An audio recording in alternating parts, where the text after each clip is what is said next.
are stealing my house. And if I don't steal it, someone else is gonna steal it. Hi, I'm Qasim, and I have a dream that one day I'll be telling my kids the stories of me visiting every country in the world. But today, doing this video, I'm sacrificing that dream. And if you want to know why, stay with me and I will tell you. But for now, let me tell you the story of my people. 500 Palestinians who today are forced to evacuate their homes, the ones they've been living in for decades, so some settlers can board on some planes and come take these houses that they don't own. Jacob, you know this is not your house. Yes, but if I go, you don't go back. So what's the plan? Imagine an unjust court telling you that you have to leave the house you grew up in, the one you got married in, the one that you were planning to spend the rest of your life in. So someone from, I don't know, the US can come and steal the house illegally and be proud about it. أنا يعني بعرفش وين بدي أروح يا زلمة. أنا كل ذكرياتي هون. أنا طفولتي هون، فتوتي هون، شبابي هون، دراستي هون، مدرستي من هون، تخريجي من جامعة من هون، تجويزي وأولادي من هون، كلهم بهذا الدار. كل حجر بالدار بيحكي قصة عندي. What's being stolen here is the last glimpse of hope that maybe one day Palestinians in Jerusalem will get justice. Especially that this neighborhood is well located in the heart of Palestinian Jerusalem, and it's unacceptable for an Israeli settlement to be there. And I had to tell this story today because for some reason international media decided to stay silent.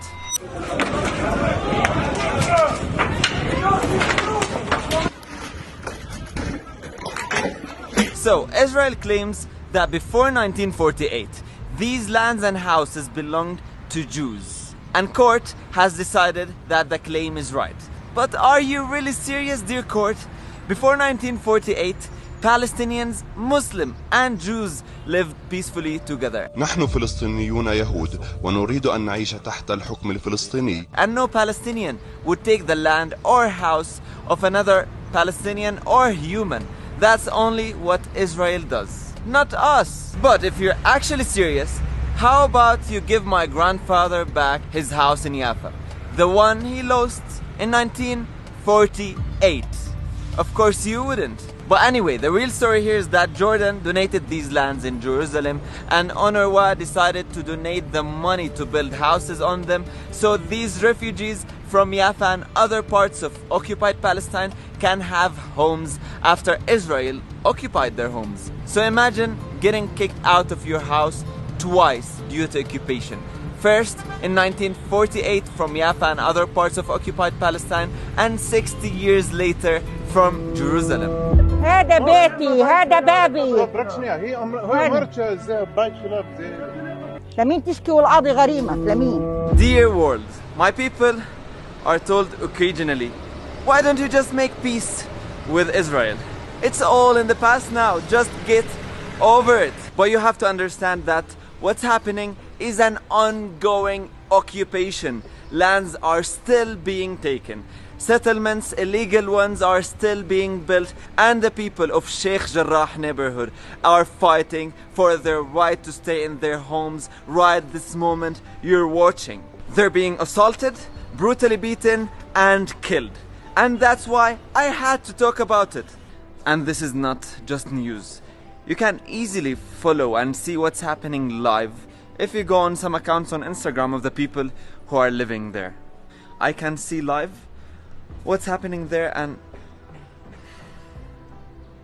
you can easily see the brutality of the Israeli army and forces. And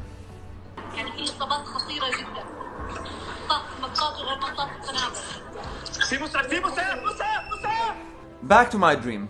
It's quite known that Israel controls the borders of Palestine, and they don't let anyone in if they speak up about what's happening. So, I'm sad to tell you that probably I will visit every country in the world and tell my kids the stories, but not of my own Palestine.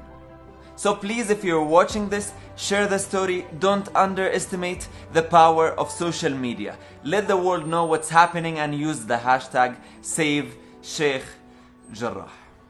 Thank you.